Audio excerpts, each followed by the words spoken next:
The following program was produced by the Theosophical Society in America.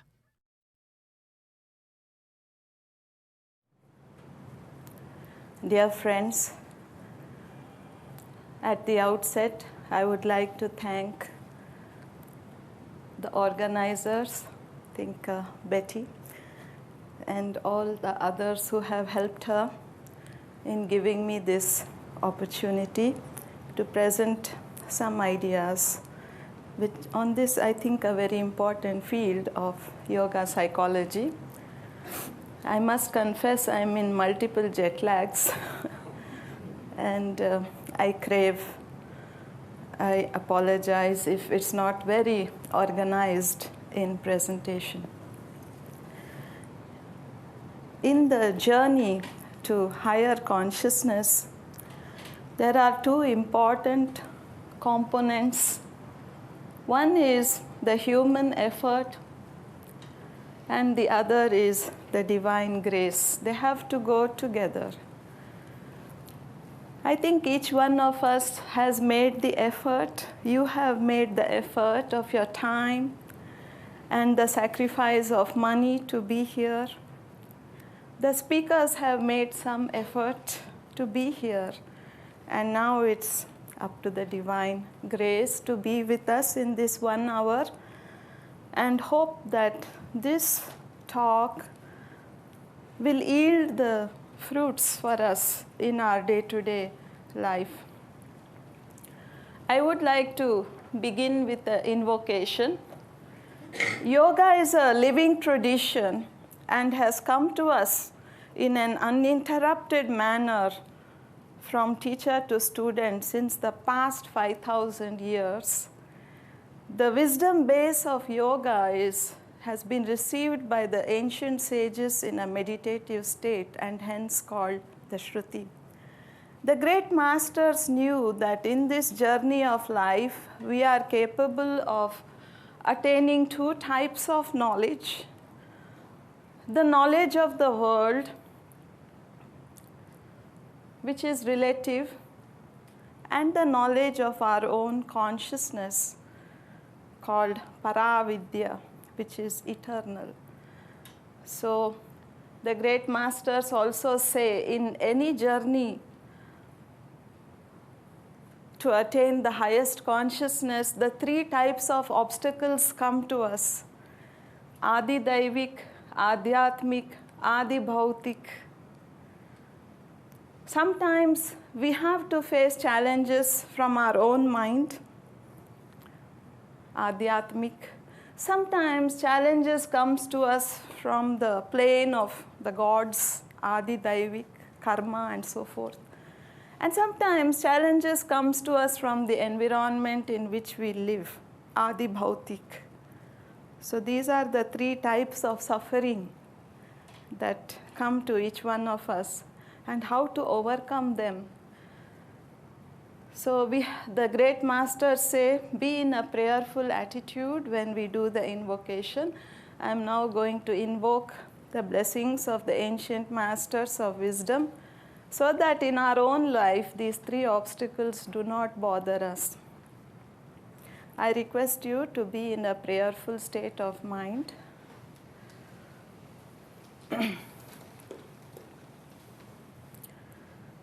Jnananandamaya devam nirmalaspatikakritim adharam sarvavidyanam ayagrivam tvameva mata cha pita tvameva bandhuscha Sakha tvameva vidya dravinam tvameva sarvam mama deva deva yam brahma varunendra rudra marutaha stunvalti divyaistavaihi vedaihi Sangapadakramopaniषदैः गायन्त्यं सामगाः ध्यानावस्थित तद्गतेन मनसा पश्यन्त्यं योगिनः यस्यान्तं न विदुः सुरासुरगणाः देवाय तस्मै नमः। गुरुर्ब्रह्मा गुरुर्विष्णुः गुरुर्देवो महेश्वरः गुरुर्साक्षात् परब्रह्मा तस्मै श्री गुरवे नमः. Thank you very much. I will just share with you why I came to yoga psychology. My main interest in coming to psychiatry or studying medicine and psychiatry was to see what are the various guidelines available to stay in a state of love and happiness. That was my search. And I went to my professor the first day I entered. I asked him, "Sir, could you please define to me what is mental health?" And he said, "Why don't you go to the library and read up for yourself?" So I did as he suggested. I went to the library and I looked at all the books. I searched. To my surprise, I could not find a single book telling me what is mental health. Most of the books were on abnormal psychology. So I took a book, I read it for about 6 hours, and I observed my mind. It had become depressed. Reading all about anxiety and phobia and obsessions and so forth. Then I went home. My father, I think he was one of my most important teachers. He's no longer in his body, but he was a great mystic, I believe. So I took a book from one of his shelf and read it on mystics and observed my mind. It had become cheerful, expanded, elevated, reading all about love and so many higher emotions. It just nourished my soul. I decided for myself that the words of Swami Vivekananda is indeed true. He said, "Every word in the psychology and philosophy of yoga speaks to me of mental strength, and mental strength." Of course, we've had great psychologists like Freud. He spoke about the conscious and unconscious. Then we have Jung, who enlarged his vision by introducing the collective mind and archetypes. Then came Maslow, who I feel very close to somehow, because Abraham Maslow, he brought in 2 important concepts. He said, the whole aim of human life is to actualize the potential that we already have. That should be the aim of psychology. And to help us in that, he said, he used the word resacralization, reconnect to that which is sacred. Can we broaden our perception to include the sacred? To me, this is the essence of healing. Sri Aurobindo said, "What is yoga?" He said, "Yoga is the ability to see the unmanifest in the manifest." Such a person is a yogi. A student goes to the Zen master and says, "Master, why do people worship you?" Because when we look at your life, you're just like any of us. You know, you eat the same food as us. You even sleep the same number of hours as us. You laugh at the same jokes, and yet people revere you as a master. What is the secret? And the great master says, he laughs, he says, "Yes, because I have the ability to see an eagle in an egg.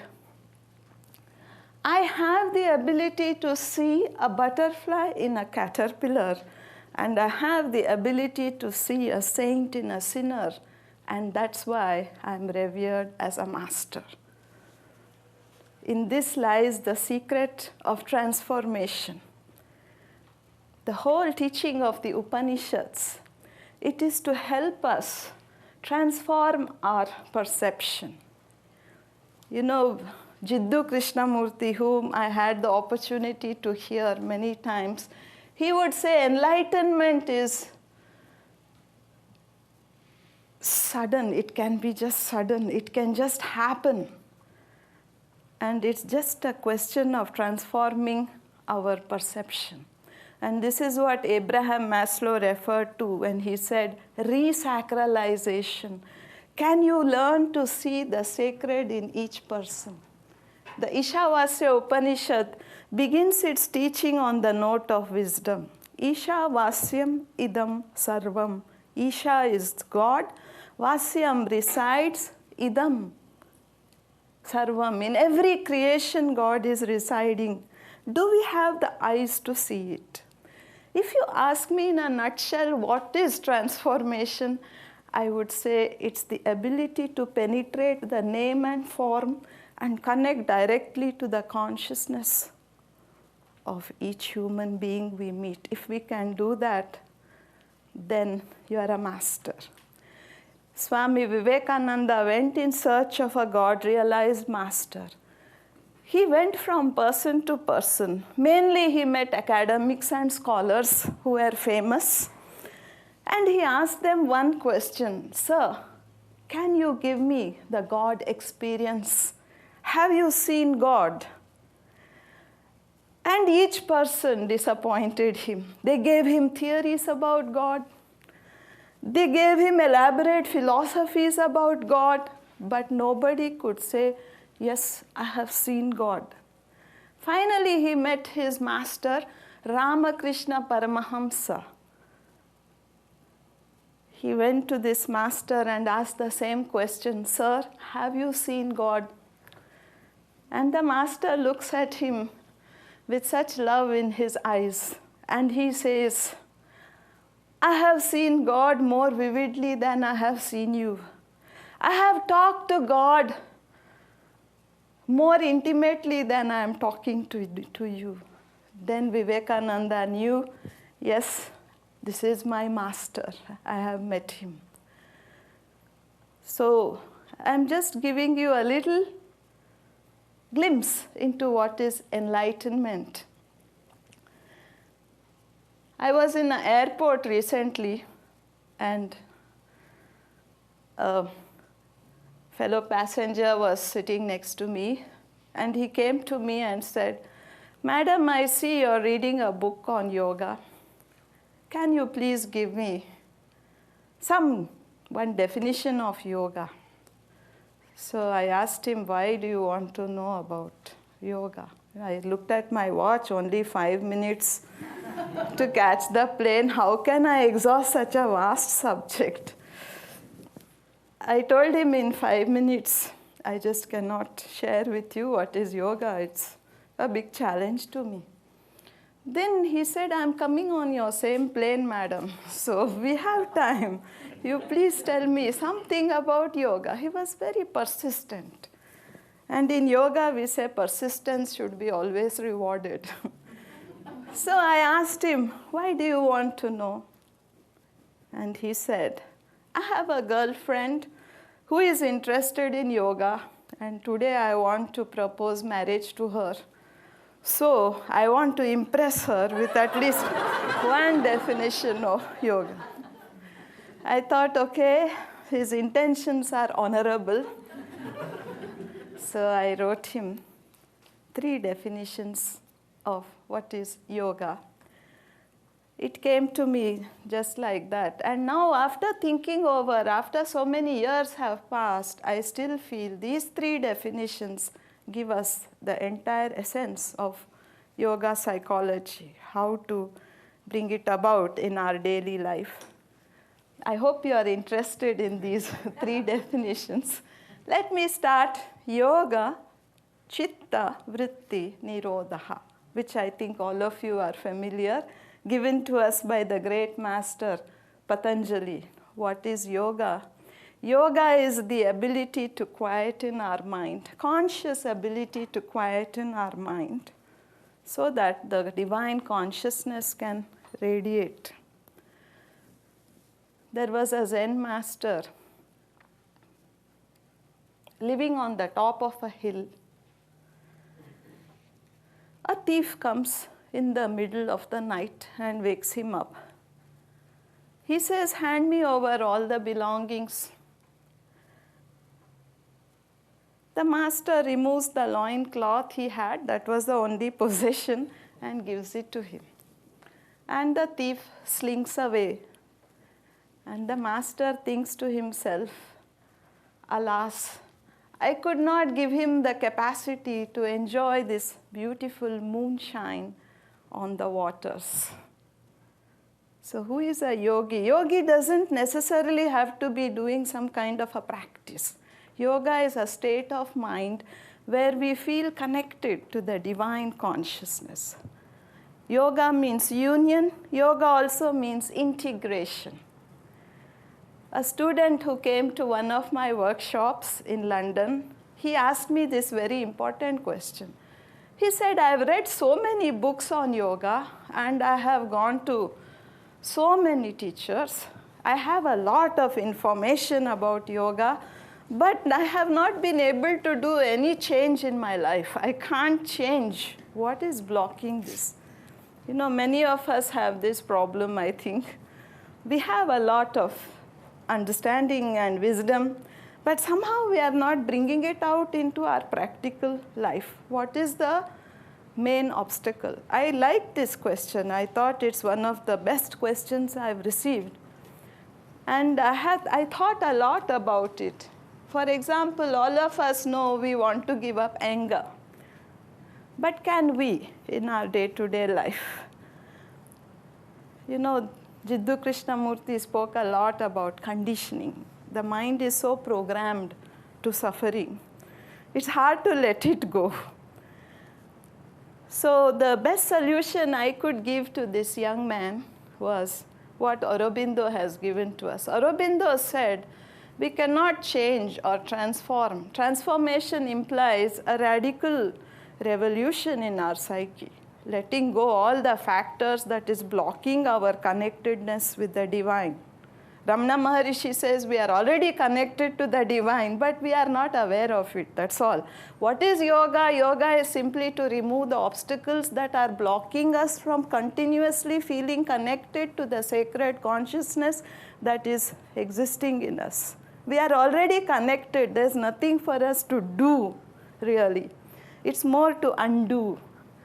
So Aurobindo says the best way to change, the only way we can change is when every part of our being cooperates for change. See, many times one part of us wants to change and another part doesn't want to change. There's a battle. The body has to cooperate. The mind has to cooperate. Our emotions have to cooperate. Our intellect has to cooperate. Only then the change is possible. I think this is what the great masters talked about. There has to be an urgency in us for the change to happen. So yoga chitta vritti nirodha, this is one definition. Can we quieten our mind to a state of stillness? The second definition comes from Bhagavad Gita, which says, Yoga karmasu kaushalam. What is yoga? Yoga is I would like to interpret it as the ability to act intelligently in our day-to-day life. That is yoga. Now you will ask me the next question, what is intelligence? Very difficult question to answer, because I remember when I was a student of psychiatry, I had to answer a theory question on intelligence, which was given 30 marks, the question. And I remember writing 17 pages on various theories of intelligence. And now I have only one simple definition. What is intelligence according to the yogis?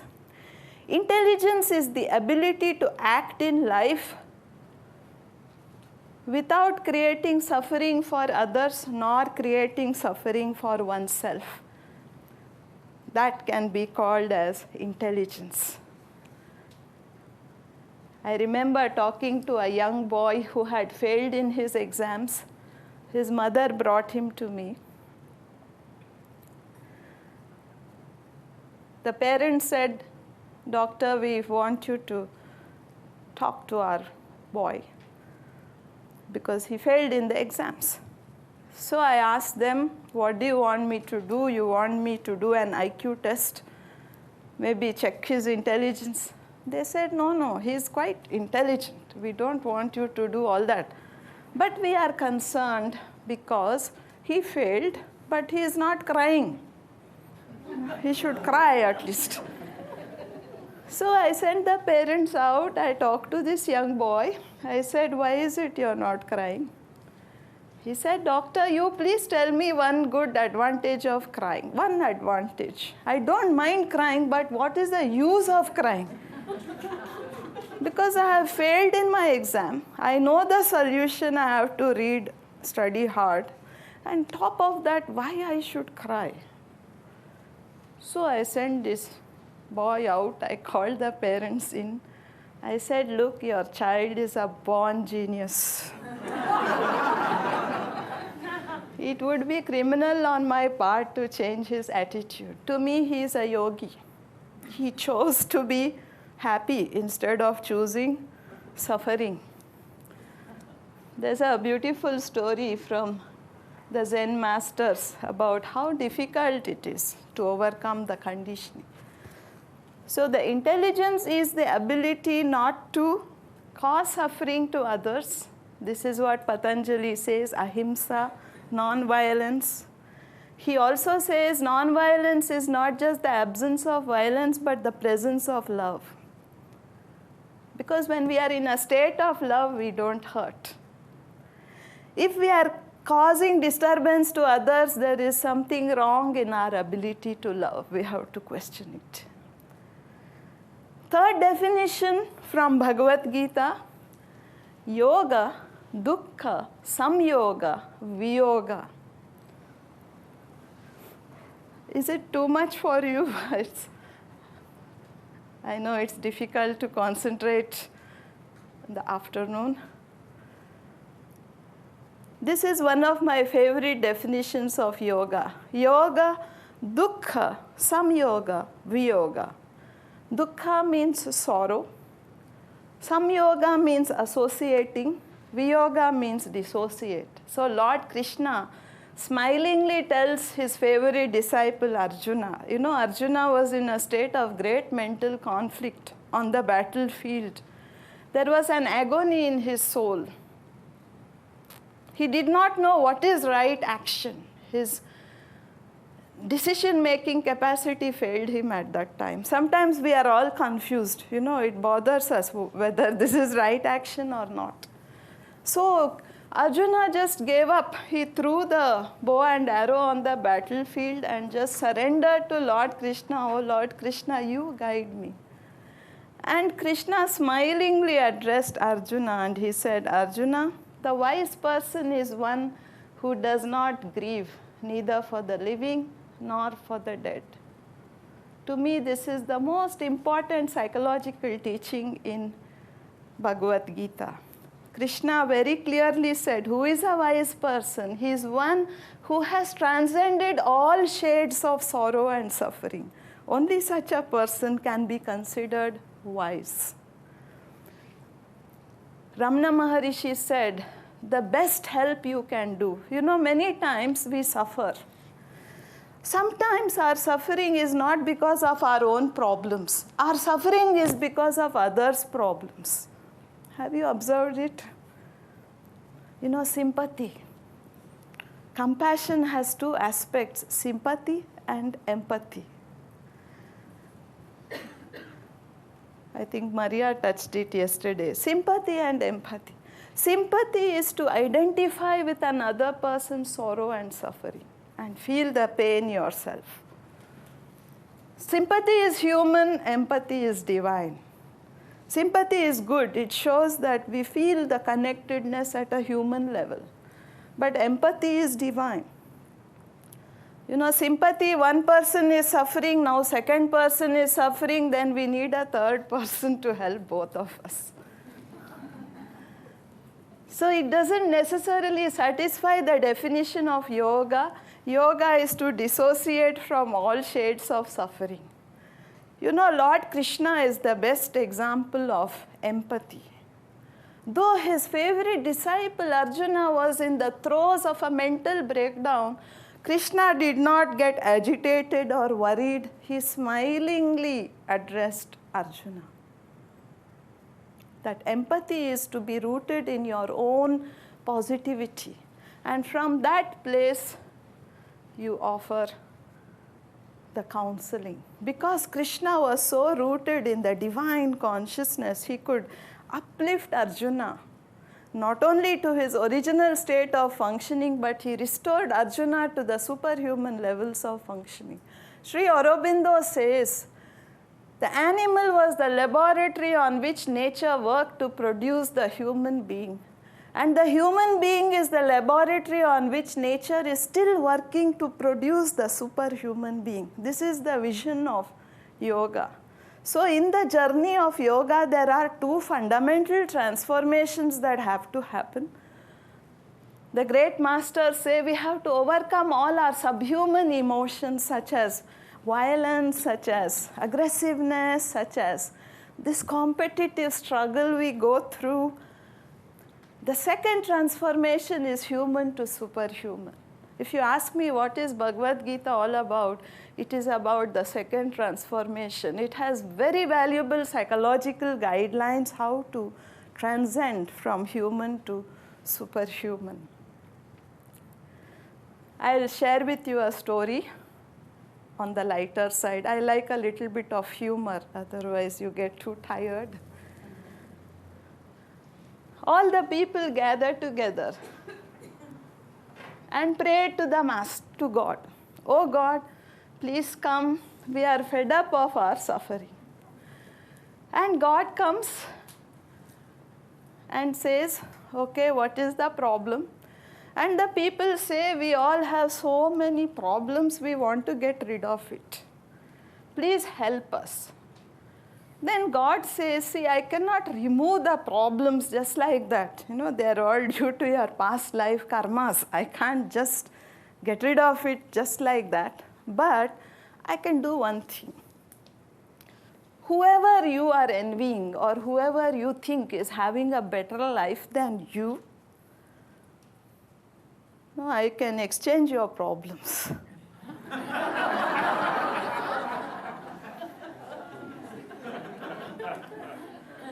So people said, okay, that's better than what we are suffering. So everybody, God said, you dump all your problems. A huge mountain of problems was created. Then God told the devotees, you take the problems you prefer. And each one takes. You know, many times in life we envy others. Part of our suffering comes from comparison, isn't it? We always feel the other person is having a better life than me. So each one takes whoever they envied, their problems, and they go home very happy. After 2 weeks, they all gather again and again pray to God. God appears. He says, now what? What more you want? They said, sir, oh God, please give us back our own problems. We are more miserable than we were before.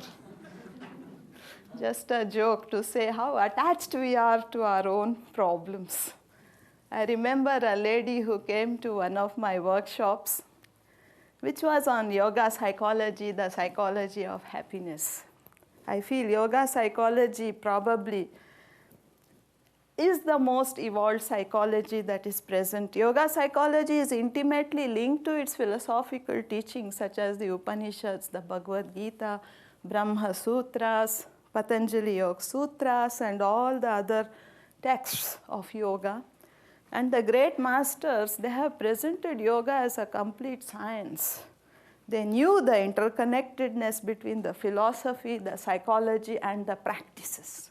You know, whatever we have, our values, our beliefs, it colors our psychological attitudes, which again is reflected in our bodily health.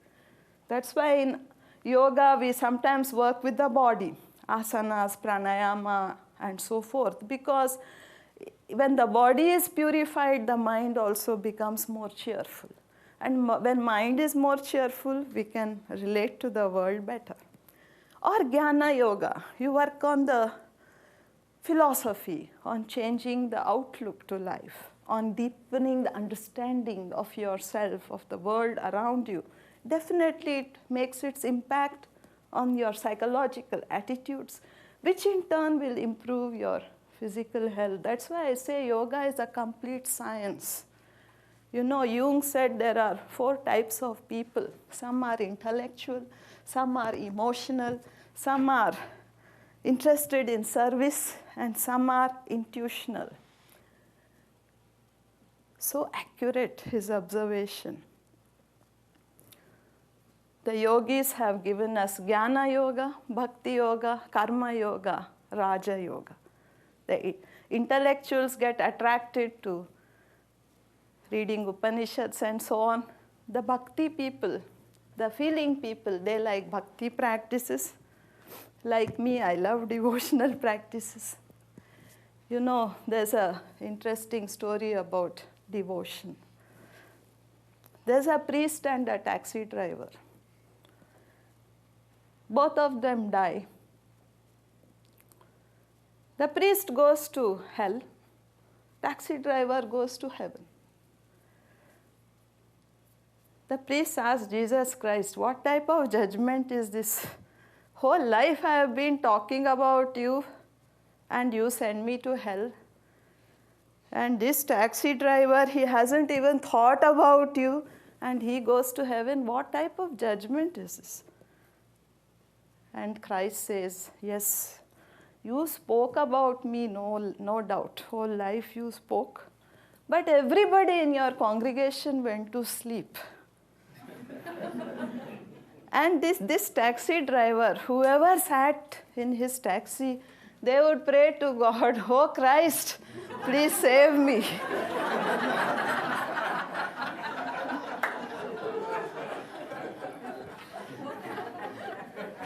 So devotion really, it's the heart connection. You know, Ramana Maharshi says, no prayer is unanswered.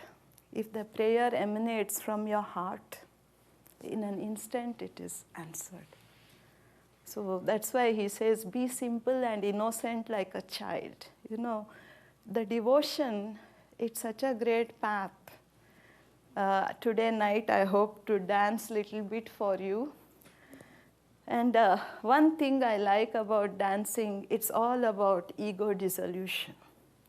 This is what my dance teacher says. He says, you know, one day in dance we have to smile continuously. The first thing we do is stand before a mirror and smile for 15 minutes.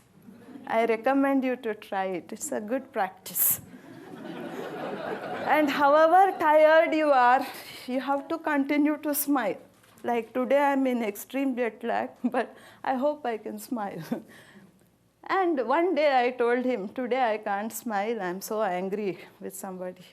He said, today you should dance. You know, just direct your anger towards God. And dance and see what happens. I did exactly what he said. Within 5 minutes, the anger dissolved. Then he asked me, has your anger gone? I said, I've even forgotten I was angry. Just dissolved. So transformation basically is to invite the positive emotion to dissolve the negative. So I think now I'll just come to the crux of the talk.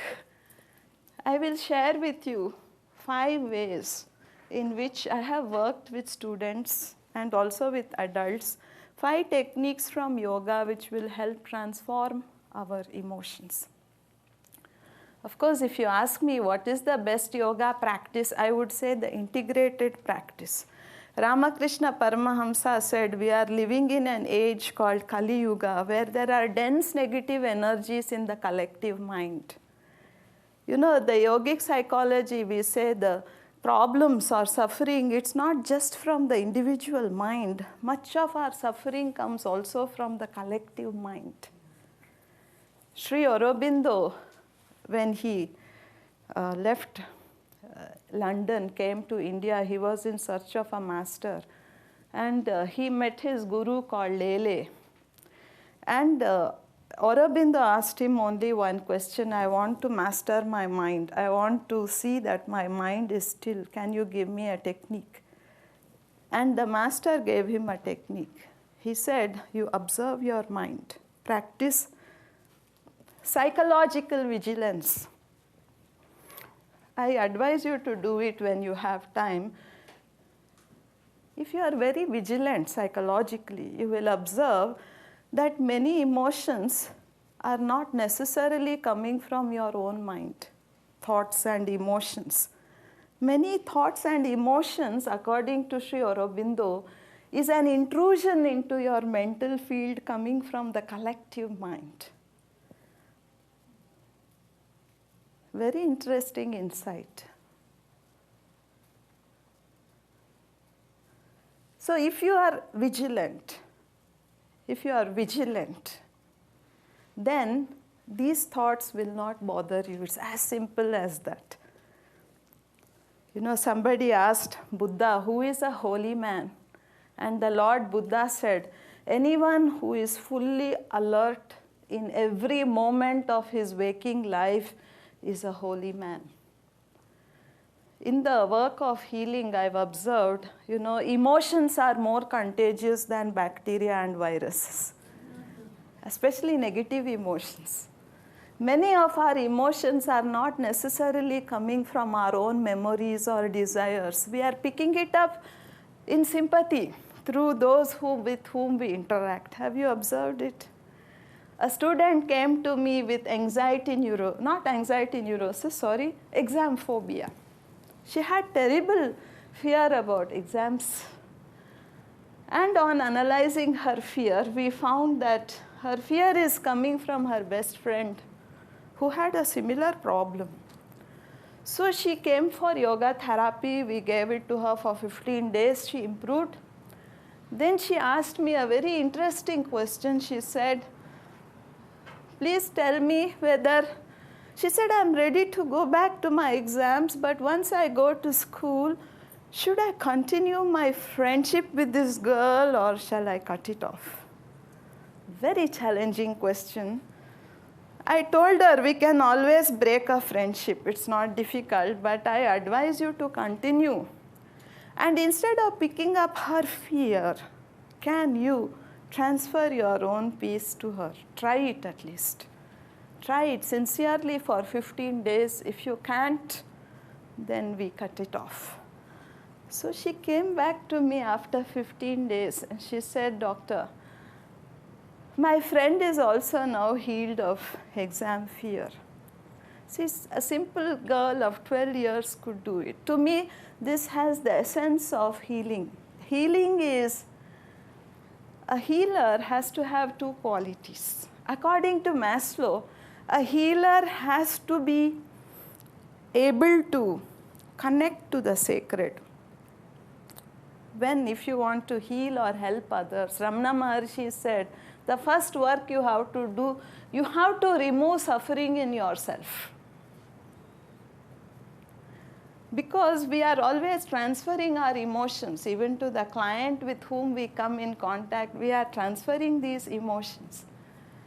A student goes to the great mystic, a mother and child go to the great mystic Ramakrishna Paramahamsa. And the mother tells the master, Master, you please advise my son not to eat sweets. Because his doctor has told that sweets is not good for him. The master said, you please give me 3 months and come back. Now, why did he want 3 months? Because he himself had a habit of eating sweets. He had to work on it. See, this is a real master. No, they don't talk much. Swami Vivekananda stood on the world platform of religions. What is that? The World Parliament of Religions in Chicago. I am reminded of that since we are in Chicago. I think in 1875. He was an unknown monk, not well known to the West.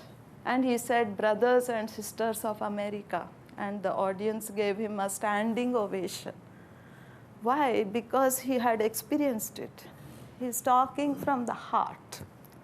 This is the essence of healing or transformation. So Ramakrishna worked on himself for 3 months, gave up eating sweets. When the mother and son came to him after 3 months, he just said 3 simple words. He said, don't eat sweets. And the child gave it up. The great master Ramana Maharishi, he got enlightened at the age of 16 years. He had a terrible fear of death at the age of 16 years, just a schoolboy.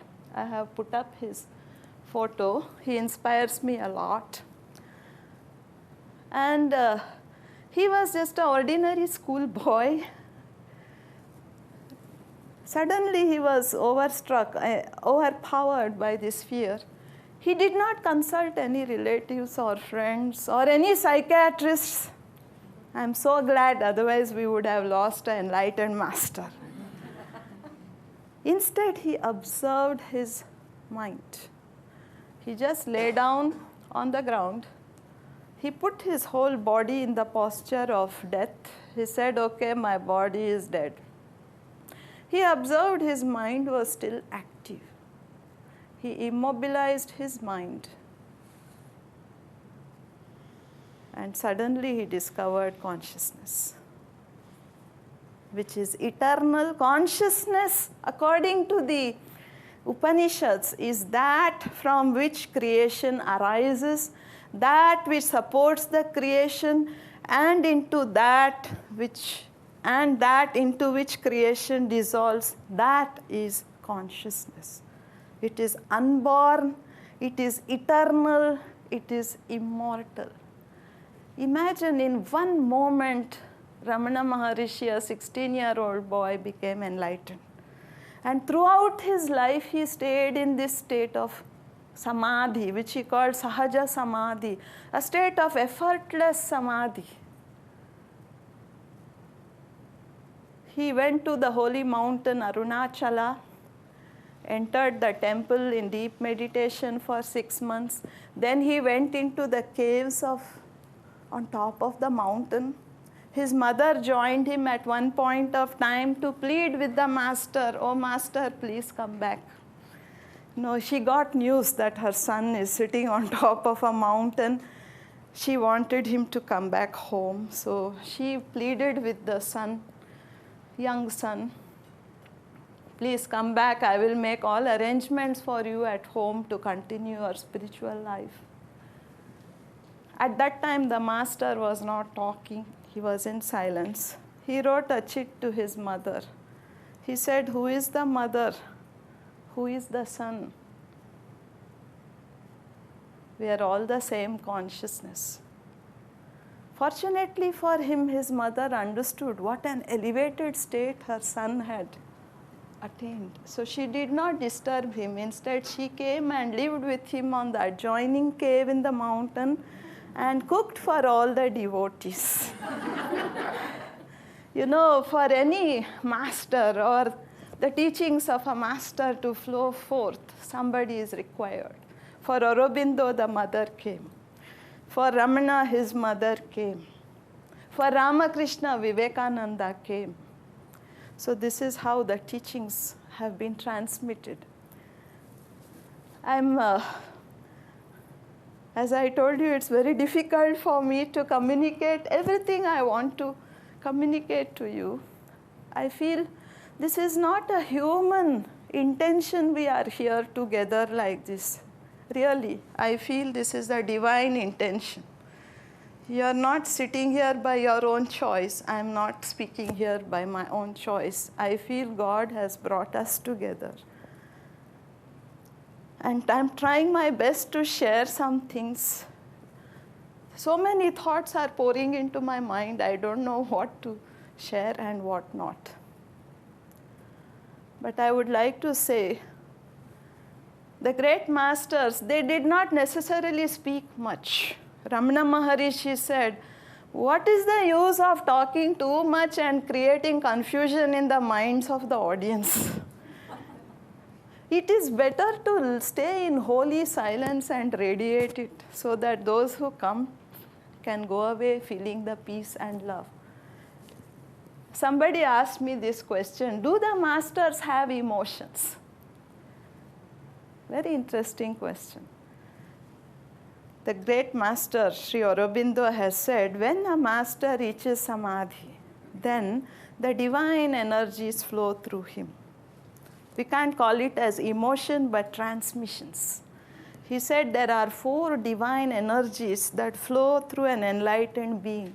Mahalakshmi, Mahasaraswati, Maheshwari, Mahakali. Mahalakshmi is the force of unconditional love. You know, Jiddu Krishnamurthy said, if you can love even one person unconditionally, you will be enlightened.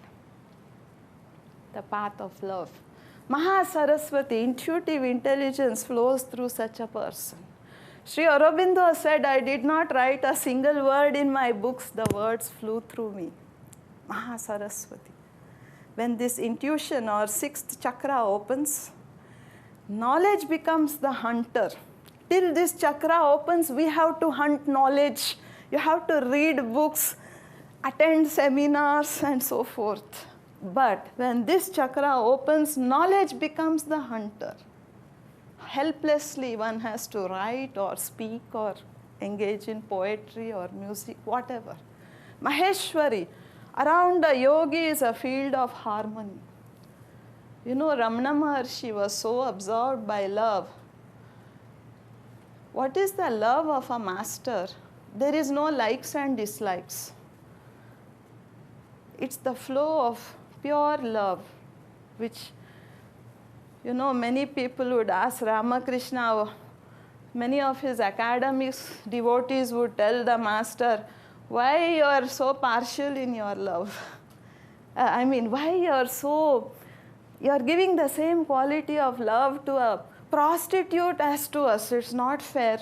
All categories of people receive the same love, then what's the use of all our learning? The master said, alas, my eyes are helpless. When anyone sits in front of me, I can only see the Divine Mother in them. Forgive me. This is what Swami Vivekananda wrote of his master. My master has the most beautiful eyes. They have lost the capacity to see the negatives in any human form. According to Vedanta, each manifest creation has 5 properties: Nama, name; Rupa, form; Asti, it exists; Bhati, it has consciousness; Priya, it is lovable. Each person sitting here is lovable because the divine is there in each person. The main challenge to us psychologically is, can I penetrate through the name, through the form, and contact this consciousness? Abraham Maslow has given another hint to healers. He says, transform your perception from critical perception to loving perception. A girl came to me who had inferiority complex. And she talked to me for a long time. I listened to her patiently. She spoke mainly about her deficiencies. She was a good-looking girl, came from a good family, but she said, I'm always comparing myself with others better than me, those who are richer than me, those who are more talented than me, and so forth, and I'm suffering. I have this depression because of inferiority. Then I told her, I listened very patiently to you. Now you tell me 16 good things about yourself. I would like to listen. She said, doctor, I need time. I can't just tell you like that. I said, take 2 weeks time, come back. She came back after 2 weeks. In fact, she changed so much, I couldn't ask. She came back after 2 weeks. She said, I have discovered 2 good things about myself. I said, what is it? She said, I'm a helpful child and I like to serve others. I told her, every day, you use these 2 qualities consciously. At least 2-3 times use it. And write a diary every night, how you used it. And you come back after a month. She came back after a month. To tell you the truth, I couldn't recognize her. She was so angry, I couldn't recognize, because she was so radiant and she was so smiling. She said, don't you remember I came to you a month ago? I said, yes, yes. She said, I don't need any more counseling from you. It's enough. She just came for 1 session. She said, I'm now, after I started working on these 2 good qualities, I discovered so many good things about myself. And now I'm the class monitor. Not only that, I'm helping so many others. So this is the secret of healing. Maslow says, loving perception. If you can look at a person with love, you are going to bring out the best qualities in them. If you are going to look at a person critically, you are going to bring out the worst in them. Sri Aurobindo says, yoga is to consciously cooperate with nature to accelerate evolution. Maslow says, at this point in human history, we have the choice to cooperate with nature. To me, the best thing we can do, the best service we can do to help others, first we transform ourselves. You know, there is so much blissfulness and joy and love in us. We have to tap it out. If we don't have love ourselves, how can we expect to transfer it to others? If we don't have peace ourselves, how can we give it to others? So Patanjali says, first develop 5 emotions. Maitri, Karuna, Mudita, Upekshana, Chitta, Prasadana. Maitri, friendliness. We cannot be friendly unless we respect people. You cannot respect people unless you connect to the divine in them. So, friendliness. Compassion. Not sympathy, but empathy. Mudita, can you rejoice when people around you are happy? You know, most of us can sympathize when people are unhappy. The test of emotional maturity is when others around you are happy, your friends, your relatives, can you rejoice with them at that equal intensity? I grew up with my grandfather for some years. He is one man I met who could do that. Once I told him, grandfather, I passed my exams in first class. And I saw tears rolling from his eyes. I said, what happened? Is it something I have done wrong? I said, were you expecting a rank from me? Maybe I disappointed you. He said, no, these are tears of joy. I'm happier than you if you can understand it. Chitta prasadana, be cheerful all the time. I'm looking at my watch because I'm very conscious of the time. 5 ways to handle negative emotions. Awareness. When you are interacting with people, be connected to your own positivity and be psychologically vigilant. Don't accept negative emotions from others. We have the freedom to say no. Instead, we have the freedom to transfer the positive emotions. This is what I mean by awareness. This is what great masters did. A student hurled abuses at Lord Buddha. Then he felt bad and apologized. Buddha said, "There's nothing for you to apologize. I did not accept your abuses." Prevention is better than cure. Observation. I gave the example of Ramana Maharishi. If you can objectively observe your emotions, every emotion has a birth, it has a peak, it dissolves. Anger. Why it attacks us again and again? We have never observed it fully. We get caught by it, we get trapped by it. So the great masters, this is a heroic attitude if you can do it, as Ramana did. He observed the fear of death at its birth, at its peak, it dissolved. If you can confront your negative emotions without getting trapped by them, that is one way to dissolve them faster.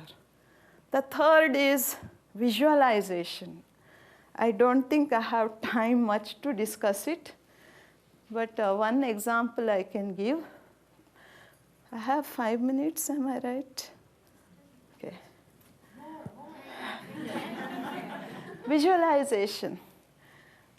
A student came to me with temper tantrums. She was 14 years old. She would get so angry she would beat her father. Then she would feel very bad. So she asked me for some help. Patanjali says, whatever your limitations are, don't analyze it. Don't dig into it. Don't dwell on it. Instead, think of the opposite. Opposite of anger is peace. I asked her, who do you respect as the most peaceful person? She said, Buddha. So I had her visualize every day 15 minutes, visualization, meditation, the beautiful face of Buddha, the smile of Buddha, Buddha radiating peace to her, she herself receiving the peace from Buddha, and she is emitting the peace to others. Within a month, she was free of temper tantrums. Pratipaksha bhava. Patanjali says, don't analyze too much your limitations. By analysis, it won't go away. Have you noticed it? Ramana Maharshi says, imagine a snake were to fall. You know, of course, in here, Theosophical Society, I don't believe that, but in India, it can happen. A snake may suddenly fall on me when I'm lecturing, you know. When I look at the snake, I say it's poisonous, non-poisonous, black, white, or I simply throw it out. He said negative emotions are poisons. Just throw them out. Krishna tells Arjuna, Kama, Krodha, Lobha, Moha, Mada, Matsarya, get rid of it, Arjuna, otherwise it will disturb your concentration and intelligence. In my own work with children and suffering people, I have noticed too much negative emotions disturbs concentration and disturbs memorization. So it's important for us, whereas if we are positive, or not only, you know, one scientist has said negative emotions, it will age you by 3 months. At least next time you get angry, ask the question, is it worth aging 3 months? And positive emotions, it enhances the well-being, not only physical but psychological, improves our concentration. So the last point, awareness, observation, choice. We have a choice. The great masters say you have a choice. You can react this way, you can react in another way, or you need not react at all. You choose your reaction wisely in your interactions with others. My own professor in psychiatry, he did a very important work on himself. He used Patanjali Yoga Sutras and got rid of his temper tantrums. I mean, all types of anger. But he still had irritation to the mosquitoes. No? So he closed himself in a room, 36 hours, surrounded with mosquitoes, and meditated. And after 36 hours, he came out, he said, my irritation with mosquitoes is also conquered. After that, he wrote his thesis, Theory of Personal Autonomy. If a person decides to be happy, nobody on earth has the power to make you unhappy. It is we who permit others. Finally, disillusion. So 5 ways to overcome negative emotions. First, be alert. Say no to the transfer of negative emotions. Build up your own positive emotions. If you ask me in a simple way, what is yoga? I'll say improve your stamina for peace, improve your stamina for love, improve your stamina for happiness.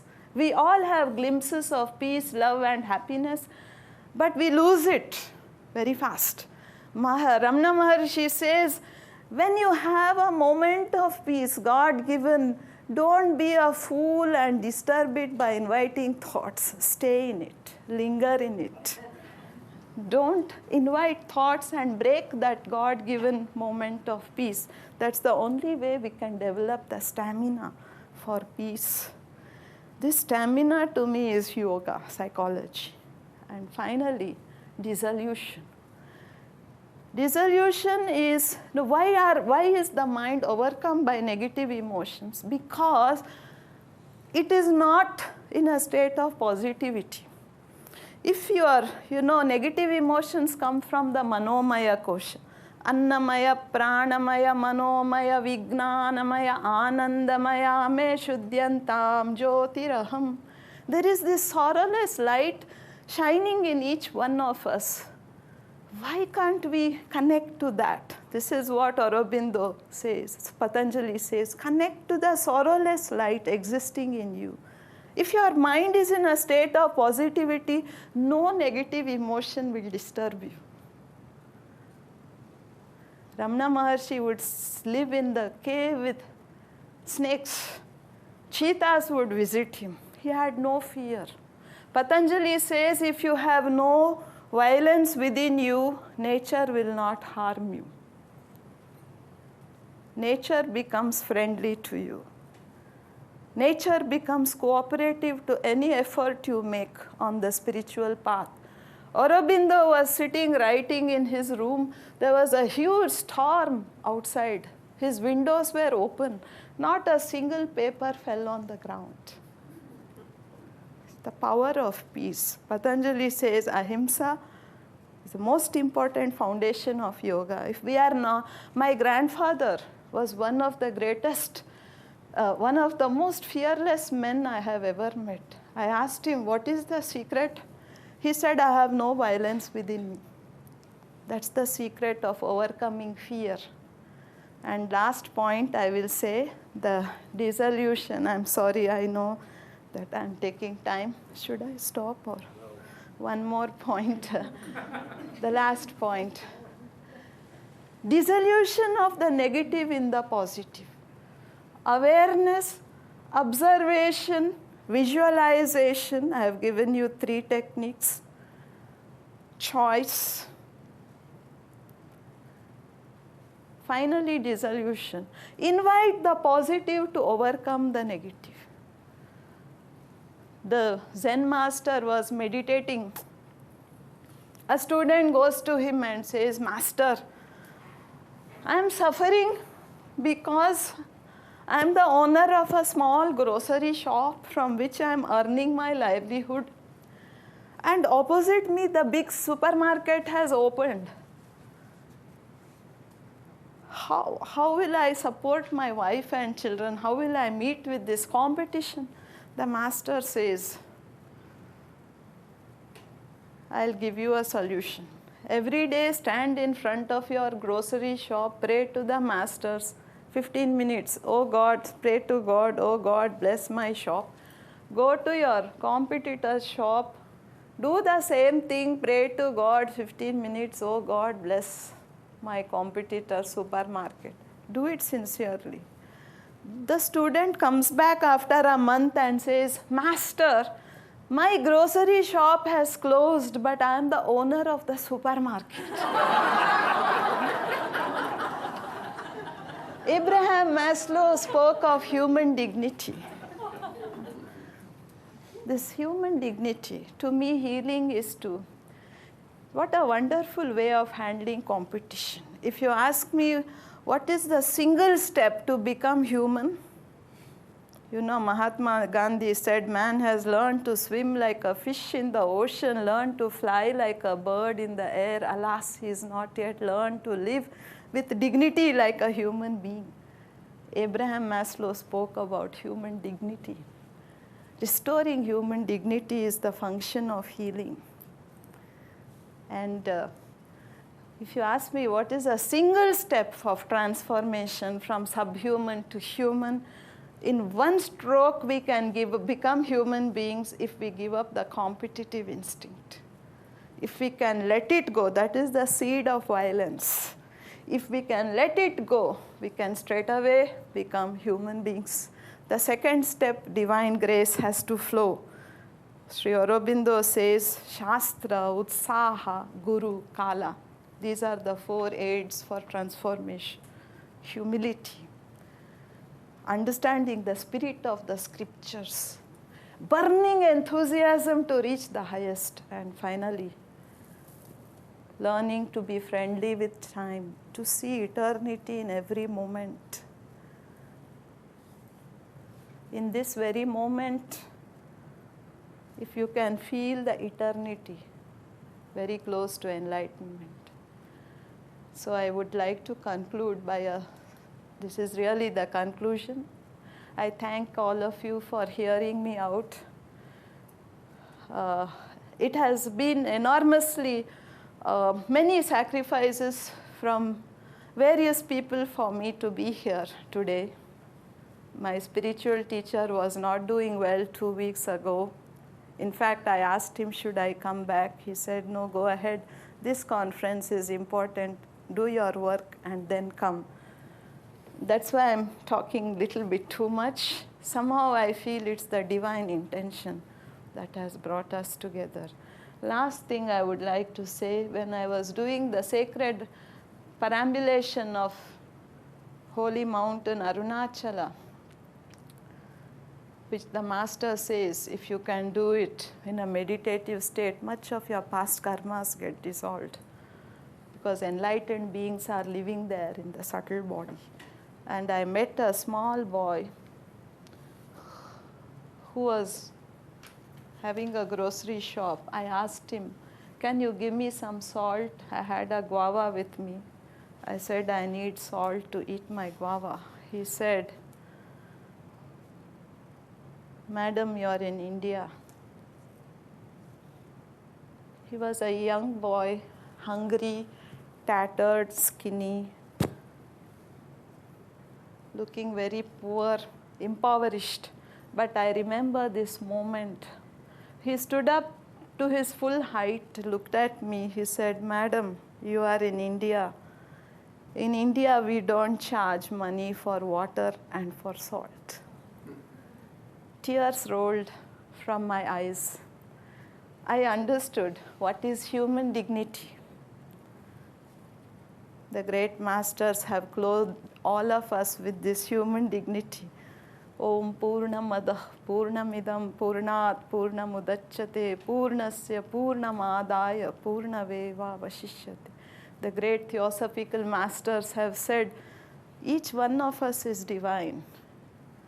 What can be more dignified than that? And why we identify with our limitations, I don't know. All the great masters are saying, identify with the divine consciousness and all the problems will be over. I thank each one of you for your silent listening.